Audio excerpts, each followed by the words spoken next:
Finn Bálor is the new leader of the Judgment Day. That's really unfortunate for Edge. He claimed that he hates the fans for months, so what now? Mark is gonna send him to the Mark Court. Explain yourself! I always liked you people. Liar! You hate the fans. You don't wanna push younger talent. You don't even like Sasha. I think she's okay. Okay? Guilty! Man, if you've been watching me from like 2016, it feels like I'm slowly going insane. In my opinion, this was the best Raw we've seen in months. It was definitely packed with memorable moments. John Cena is coming back. Hear me out, ladies and gentlemen. Veer John Cena. We all know who would win. Now, this episode of Monday Night Raw kicked off with Cody Rhodes, the modern day Chad. Cody says he saw all the comments on social media about his effort last night. He says it's a privilege for him to do what he does. And obviously during this whole promo, people were chanting, "Thank you, Cody. Cody." You gotta love the respect people are showing to Cody. Then Cody started talking about his daughter and got emotional. He wanted to set an example. It could have been a dark night, but he continued to fight. What a man, ladies and gentlemen. America! Cody says Seth Rollins is one of the best in the history of our game, but Cody admits he still doesn't like him. But now the trilogy is complete. He's done with Rollins. He points at the Money in the Bank briefcases and says he wants to become the next WWE Undisputed Universal Champion. Seth Rollins interrupts and says, "I don't like you, but you earned my respect. You're the toughest man I ever shared a ring with." I'm not the one you want to hear this from, but Dusty is very proud of his baby boy right now and Cody is crying. This was really wholesome. This was real. This felt unscripted. I absolutely loved this moment, and these people pranked me. Since you shook my hand, I'm here to do the same. So we saw a show of respect. Cody is leaving. We don't know when he's going to return, possibly at Money in the Bank, but it's not confirmed yet. It could be literally months. But then we saw Seth Rollins with the sledgehammer. He continues attacking Cody's injured chest, and Cody refused to be taken on his stretcher. Seth Rollins is an evil man. So yeah, on one hand, I feel like that was kinda unneeded. It kinda sucks. I actually really like this wholesome moment, but you gotta understand, that moment was kinda real, and then we just continue with the story. Seth Rollins proved he has no feelings, he's an evil man, and in a way, that was really effective when it comes to Seth Rollins' character. What a goddamn heel. So that was an amazing segment, and let's hope Cody is not gonna be out for way too long. Then we saw Becky Lynch versus Dana Brooke, the 24/7 champion, but we saw the 24/7 championship enthusiasts. Becky says, "When I'm in the ring, I'm the only one who's winning championships." So this was a legit 24/7 championship match between Becky Lynch and Dana Brooke. Asuka distracted Becky Lynch and Dana Brooke retained the championship. It's one of these rare times when losing a championship match is actually a lot better for your career. Now, don't take it too seriously. People are saying Becky is buried, she's chasing the 24/7 championship.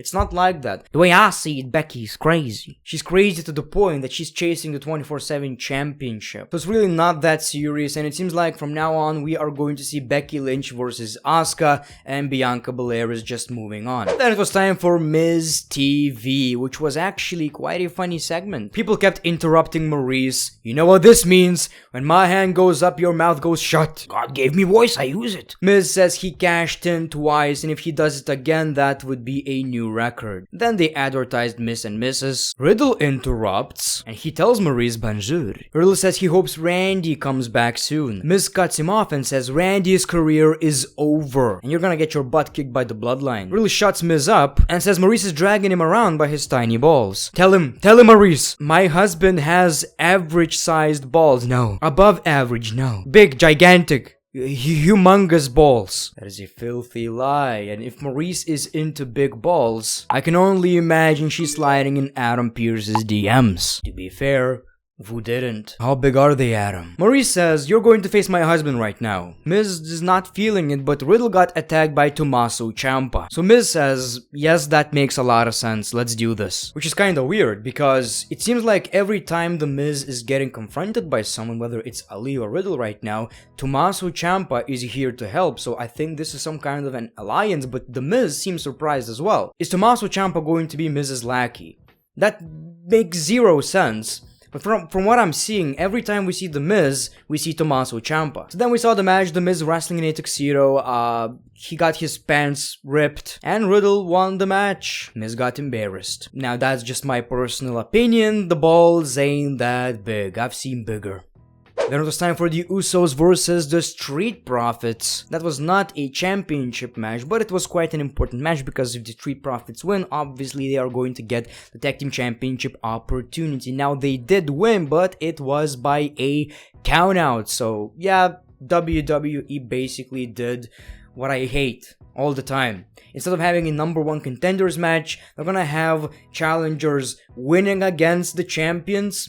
And most of the time in a count-out disqualification, when you can just do the simple thing by booking a number one contenders match. So, I don't know. Women rise, it's time for Bobby Lashley. Bobby talked about his victory against Omos and got interrupted by Austin Theory. Lashley, someone helped you win and I won on my own. It's my ring, so get out of here. Lashley says this isn't Theory's ring, it's Bobby's ring and all the women's ring. That's what he thought. Then they flexed their biceps. I don't know. Why don't you put the championship on the line? Theory says Lashley doesn't deserve one. Maybe you beaten Brock Lesnar, maybe you beaten Drew McIntyre, but you never beaten Theory. I mean, in some way, he does have a point. He was about to take a selfie and Bobby just kicked him out of the ring. Bobby as the United States champion? Maybe. We've seen that before. I don't know. Then we saw Veer versus Dominic Mysterio, and this was by far the most damage Veer took in a match. Obviously, Veer was about to win, but Rey Mysterio got involved, and I believe it's just not fair. It's 2-on-1. Who's the babyface? Who's the babyface? Who's the heel? And who's the savior of all the virgins? You know which side I'm on. You know which side I'm on. I'm a loyal virgin. And these Mysterio boys, they're pissing me off right now. The Judgment Day were about to reveal the next member. So Edge says how proud he is of both, and it was a typical promo, you know, how much they changed. And then they introduced the next member, which was Finn Bálor. Joining them was not a choice, it was a calling. He's tired of trying to be someone he's not. He should have been upset about being pinned by Edge, but he wasn't. Instead, he was in Ave. So he reached out to Ripley and Priest and made a deal. The key being here, he reached out to Ripley and Priest, not Edge.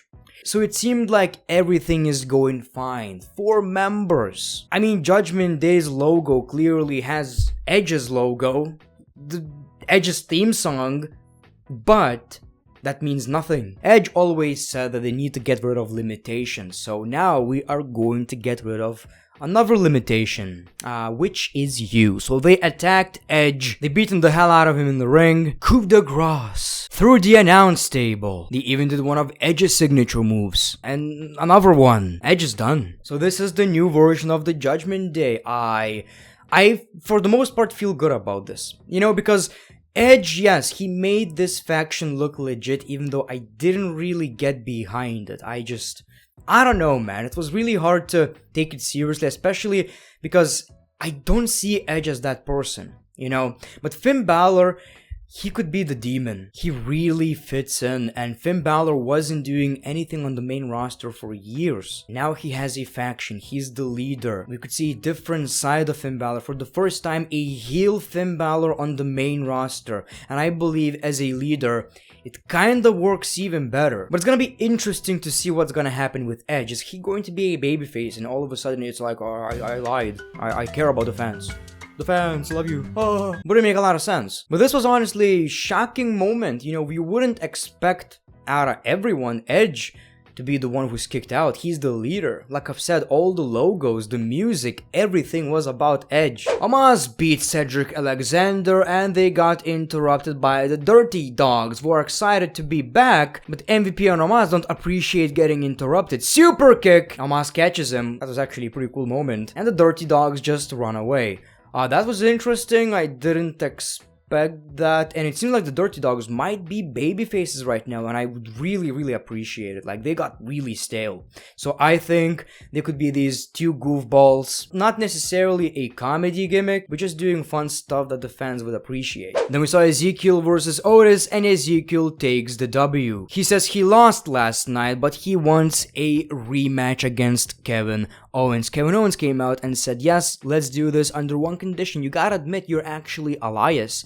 And he's like, I admit it. No. Make it clear. I admit I'm Elias. Kevin Owens is happy. You're a liar. I knew it. Ezekiel says, I didn't know it was that easy. Took a page out of your book. I lied. I'm obviously Ezekiel. Kevin Owens was about to attack. Knee to the face. The name is Ezekiel. In a way, that was a funny segment, but I kinda wanted this to...